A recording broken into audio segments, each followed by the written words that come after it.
allow me to introduce you to your next phone, or reintroduce you as it was, given I did the video the other day. It is absolutely the Motorola ThinkPhone for a lot of different reasons, and this has become, in one short week, my favorite phone of the year so far because of what it does, because of how it performs, because of what it reminds me of. We'll talk about weight in a few moments. It really reminds me of flagships of yesteryear when not everything had to be a brick. I wanted to address something right off the top. A bunch of people in my other video, the introductory video, were saying, yeah, we love Moto, and we'd love for Moto to be back, but what about those software updates and support? That is a perfectly valid question, and it's something I didn't cover in the last video because I forgot to mention it. This will get up to Android 16 and 4 years of security patches, 4 years of security updates, which is a massive, massive upgrade for Motorola, who had been doing like a year or two, maybe, if you got them. Security patches spread all over the board. Now, they promised that. That's not necessarily to say we're going to get it. Motorola still has a lot to prove in terms of software updates and support and all the rest of it. They're a little slow. If you remember the Moto G Stylus, what did that take, like a year for us to get Android 11? It was a long time. So we're not going to say they're timely. We're not going to say they're going to be prompt. But Motorola is, at least at this point, pointing in the right direction or moving in the right direction in terms of software updates. And that's something they absolutely had to do with a phone like this because they were seriously lagging behind. Also, with the price, I don't know if it's not available outside the United States. Link will be in the description, and use that code. UDecide10 saves you $70 on this guy. $630. I just used the code before I was recording this. It still works, at least here in the United States, and it is absolutely fantastic for that money. So let's talk about that weight. When I say light, what do I mean? 188 grams.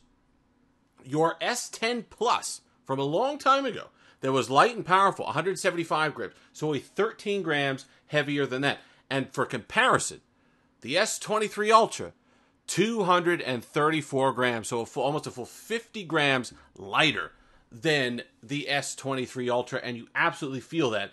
You want to say some of that is the fact that it doesn't have a glass back? Yeah, maybe. But it's not all of it. That's for sure. The aramid fiber does help. We'll talk about that as well in a minute. But that's not all of it. They've just made a light and thin construction that absolutely still has the power and the battery life to get the job done. The durability I love. I love being able to carry around a flagship. You know, I carry around a lot of budget devices without cases because they're made of plastic or they have this or whatever on there, and you're not as concerned about breaking it for whatever reason while I'm testing it. This one's a flagship. It's a decent amount of money. I would normally put a case on it, and it does come with this like kind of clear case that you want to still see the carbon fiber, the aramid fiber underneath. You could, but I don't feel the need to use it because of the military standard for the drop test. You could get up to 5 feet onto concrete. It's still going to work. The aramid fiber adds to the durability of it. It's a solid construction. IP68 dust and water resistance. I can carry this around all day, enjoy the light design of it and the lightweight design of it, the durable design of it, without having to worry about it getting it damaged. That's fantastic on a flagship device. It's not all roses. You know, it's not fantastic. There are things I don't like about it. The one thing that annoys me the most is no always-on display. Moto has that peak display or sleek display, which it'll turn off, and then if you kind of tap it, it'll go back on, and then if you kind of shake it, it'll go back on as well if it senses movement. But if you're under a little bit of cover, like if you cover just the top part of it and then try to do that and it doesn't activate, I would have loved to, especially since this is an OLED. It's not an LCD like a lot of the Motorola phones, so there's no reason why they couldn't put an always-on display on here. I would really love to see an always-on display. I think it would take it to the next level, especially since they have one of the best lock screens in the business when you're talking about when you see icons there and you can kind of thumb over whatever you're looking at. Contextual responses, you can see an entire message. There's a lot you could do from their lock screen, so I would love it if they would go ahead and pair that with an always-on display. I think it would be fantastic. 144 hertz display. I know, you don't notice it. It's not an incredible jump from 120 hertz. You do notice it a little bit. It's nice to have. I'd rather have it than not have it. Some things in the UI, you do notice how extra smooth it is. And sometimes when you get like something rolling or something like that, you got those waiting things or standby animations, you do notice how smooth it is. So I do like it. Gaming, you do get a little bit of performance boost there, and you can notice it with the display. 1080p display, flat glass, which is nice as well, but it's not flat sharp glass. It's something we talked about in the Windows Phones videos from a while back that I still wish manufacturers did, and they are doing it here. It's not a flat, just sharp edge to the glass. They actually kind of taper the glass down to the frame just a little bit. A small detail, but when you're running your thumb up over and over and over again to close apps and to get out of apps, you notice it over time just how smooth and nice that experience is when you go ahead and scroll up on the display from the edge. It's not a sharp feeling against your thumb. The one thing that's really surprised me in the past week that is an absolute beast, and something that, the last few phones that I could genuinely classify as absolutely battery beasts have been Motorola devices, but they've been the budget devices. They've been the G Stylus from last year, the 4G one. There was a Moto G Power that I tested for Android Police. That was a battery beast as well. This one is a flagship level battery beast. Let's talk about the display real quick. See how I'm running it there? That's maybe, let's call it 85%. Okay, we'll be generous. Still bright enough for me to see in all environments, even outside, and running that at 85%. Nice to still have the extra headroom in case I need it, but running this at 85%, I could easily get over 9 hours of screen on time a day. This thing doesn't have standby drain. This thing doesn't have anything that it really cuts into it for whatever reason.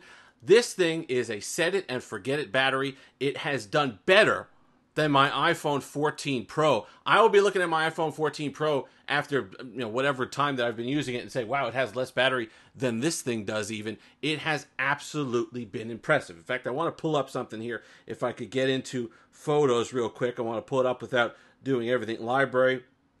Let's get into screenshots here for a moment because I took one of it the other day. Here it is. You can see at the top here, 68% battery left. 3 hours and 28 minutes of screen on time. Absolutely intense usage, and it passes with flying colors. And let's say that you do need to top off quickly. That 68 watt fast charging works, and it works well, and it's quick, and the charger's included in the box.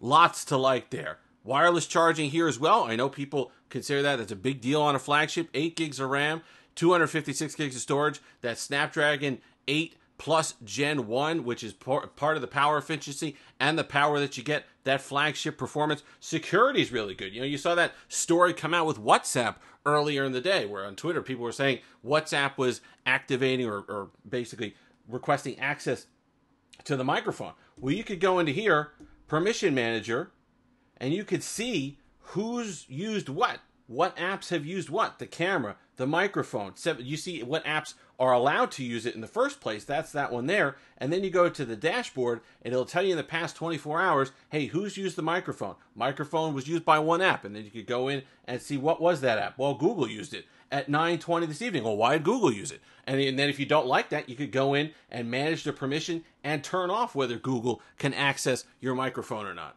I like that a lot. I like the granular control that Motorola has put in their software, which is still nice and clean. No bloatware on this one in particular, that you could get in there, control your privacy options, and be able to manage exactly what you want accessing stuff and when. This is great. We're going to be doing lots more videos on this. The camera as well. Camera, let me put up a couple shots. Jesus, it's not half bad. This is going to do everything that you need it to do and then some for $630. And if you just need a phone to be a phone, but still going to carry enough of the 2023 flagship features, the Motorola ThinkPhone, especially if you come for something like a BlackBerry, you want that extra security, the Motorola ThinkPhone should absolutely be your next device. If you've made it this far, like, comment, subscribe, all that fun stuff. Until next time, have that Steve-licious day.